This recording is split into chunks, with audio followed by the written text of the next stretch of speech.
Business assets are divided initially based upon whether they are community assets or sole and separate assets. So for example, if my wife starts a business during our marriage, regardless of whether my name's on that business or incorporated on that business, doesn't matter. That is a community asset. The assets and value of that business need to be divided during the divorce process. Typically that involves a business valuation by an expert.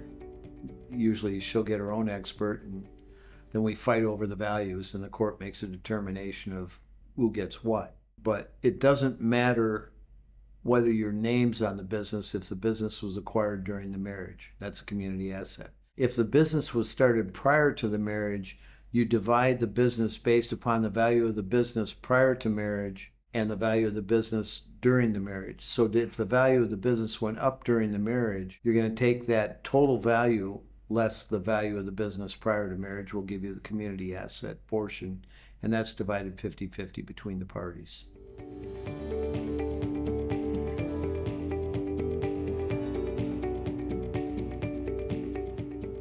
The value of a business is determined in Arizona based upon usually a business valuation done by an expert. And the interesting thing about that is most people believe that the value of business is what its fair market value is because they're used to dealing with real estate. That's not how it's done.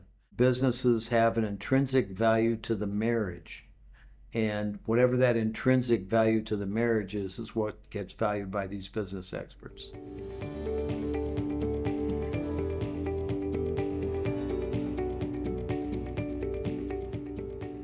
A spouse can buy out the other spouse's interest in the business, assuming they agree on the value of the buyout. Buyouts can get very expensive depending on how big the business is.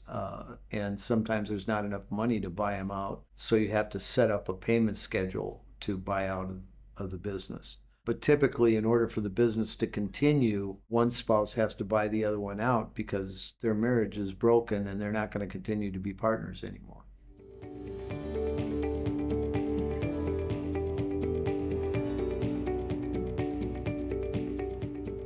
Frequently in Arizona, in an Arizona divorce, we have stock options that are owned by one party based on their employment. Stock options have two components to them. One is, has the option vested?